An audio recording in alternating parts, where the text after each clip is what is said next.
வாழ்க வளமுடன். பேராசி ஆனந்தி அன்பழகன், திருவண்ணாமலை. இன்றைக்கி சிந்தனையாக என்ன எடுத்துக்கலாம் அப்படின்னா, இறை நீதி அப்படின்ற தலைப்பில் சுவாமிஜியோட வாழ்க்கை மலர்கள்லேருந்து ஒரு நற்சிந்தனையாக இன்றைக்கி சிந்தனைக்கு எடுத்துக்கலாம்.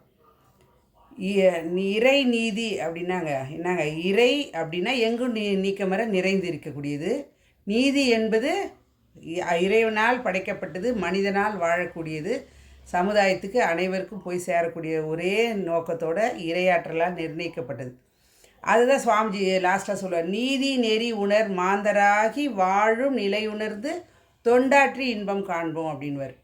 தொண்டாற்றினாதான் அந்த இன்பத்தை காணணும். அப்படின்னா என்ன பண்ணுங்கள், நாம் முதல்ல நீதியாக இருக்கணும், நெறியான வாழ்க்கையாக, அறநெறியாக, ஒழுக்கம் கடமை ஈகை என்ற விதத்தில் நம்ம சமுதாயத்தில் வாழ்க்கை வாழும். சரி, சுவாமிஜி என்ன கொடுத்துருக்காரு? அவர் சப்ஜெக்ட் தான், ஆனால் அவர் என்ன கொடுத்துருக்காருன்றதை நீங்கள் சிந்தனைக்கு எடுத்துப்போம். இறைநிலை எங்குமே உள்ளது, அதை உணர்ந்தால் அது செய்யக்கூடிய காரியமெல்லாம் நீதியானது என விளங்கும்.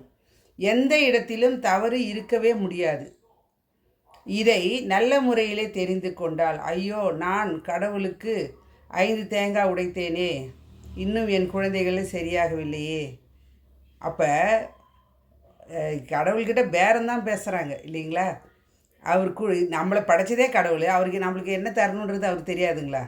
அப்போ பேரம் பேசுகிறாங்க. அப்போ நாம் எந்த தவறு செய்தோம், தவறுகள் எத்தனை, அதையெல்லாம் அல்லவா இப்போது துன்பமாக விளைவிக்கிறது அப்படின்னு நம்ம நினைக்கிறோம். அப்படின்னா நம்ம உண்மையாக இருக்கிறோம் அப்படின்னாவே பார்த்திங்கன்னா ஒன்றும் பிரச்சனை இல்லை. ஆனால் நம்ம ஏதாவது துன்பம் வந்துச்சு வச்சுங்க, இதால் தான் இருக்குமோ அதால் தான் இருக்குமோ, என்ன பண்ணுறோங்க, நாமே தவறுகளை செய்து கொள்கிறோம். மனசு நம்ம தவறு செய்யாத வாழ்க்கை வாழ்ந்தோம் அப்படின்னா உண்மையாக இருந்துட்டு போகலாம்.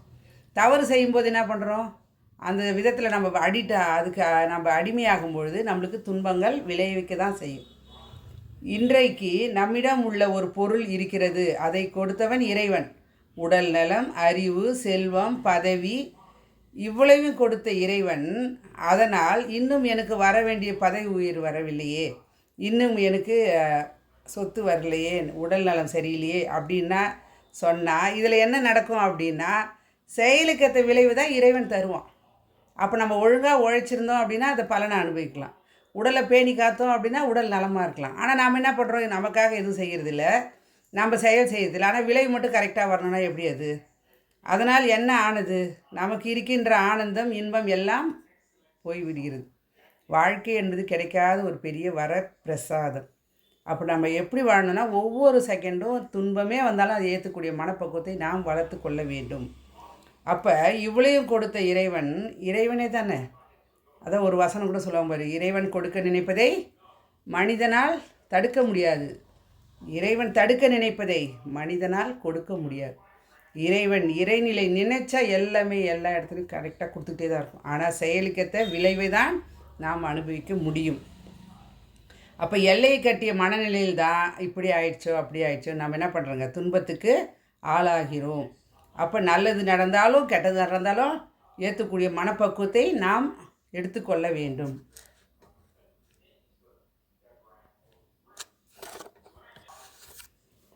அந்த பொருள் இருந்தால் நன்றாக இருக்குமே, இந்த பொருள் இருந்தால் நல்லா இருக்குமே அப்படின்னா இறைவன் எதை கொடுக்குறானோ, விரலுக்கு ஏற்ற வீக்கம்னு ஏன் சொன்னாங்க? அப்போ அந்த அதுக்கேற்ற மாதிரி நம்ம இருந்துட்டோம் அப்படின்னா துன்பம் கிடையாது. எதையும் ஏற்றக்கூடிய மனப்பக்குவமும் ஏற்பு திறமும் இணக்கமும் நமக்கு கண்டிப்பாக வந்துச்சு அப்படின்னா துன்பம் கிடையாது. அதுதான் சுவாமி சொல்வார், இறைவனை வணங்குவதை விட சிந்திப்பதே மேல். செயலிலே விளைவாய் இறைவனை காணும் வழியே சிறந்த இறை உணர்வு ஆகும். அறியாமை அழிவுக்கு துணை போகும், ஞானம் ஆக்கத்திற்கு அச்சாணியாக இருக்கும் அப்படின்றார். அப்போ வினைப்பையின் முன் இருப்பு என்ன பண்ணுறோம் அப்படின்னா, சிறு தவறு பெருந்துன்பம் விளைதல் கண்டு சிலர் வினையின் பயனை கொள்கை தவறென்பார்கள். நிறையிலேயே எடைகள் ஒரு தட்டில் வைத்து நேர் எதிரில் ஒரு பொருளை வைத்து நிற்கும்போது இறுதியில் வைக்கும் பொருள் சிறிதேனாலும் அதற்கு முன் வைத்ததெல்லாம் சேர்ந்து இழுக்கும் பெரும் உண்மை சான்றாகும். முன் இருப்பாம் பெருநிதியாம் பதிவை சிறு தவறால் ஓங்கும். அப்போ என்ன சொல்ல வராங்க அப்படின்னா, எடை போடுறாங்க, நீதி தான் இல்லைங்களா? அதான் நீதிமன்றத்துலேயே அதான் வச்சுருக்காங்க. அப்போ அதை வச்சுட்டு எடை போடும்பொழுது அப்போ ரெண்டும் பேலன்ஸ் ஆனால் சரி. கரெக்டாக இருந்துச்சு அப்படின்னா கரெக்ட் தான், அந்த முள் நிற்கணும்.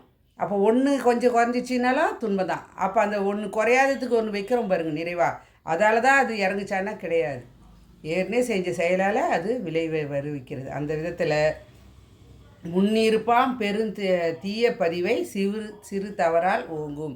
நம்ம ஏற்கனவே செஞ்ச தவறு தான் இன்றைக்கி பெருந்துன்பமாக வருதுன்றதை கண்டுட்டோம் அப்படின்னா, துன்பம் செய்யாத நிலையில் மனதால் நம்ம நினைத்தோம் அப்படின்னாலே சிறப்பாக வாழ மனவளக்கலையில் கொடுக்கக்கூடிய பயிற்சி முறைகளை நாம் கை கண்டாலே போதும், வாழ்க்கை சிறப்பாக அமையும் என்று சொல்லி, இறைநீதியை மதிப்போம், வாழ்க்கை வாழ்வோம் என்று சொல்லி இந்த அற்புதமான வாய்ப்பை அளித்த இறைநிலைக்கும் குருவர்களுக்கும் இதுகாலம் செய்யுமெடுத்த அனைத்து நல்ல அன்பு உள்ளவர்களுக்கும் நன்றி நன்றி நன்றி.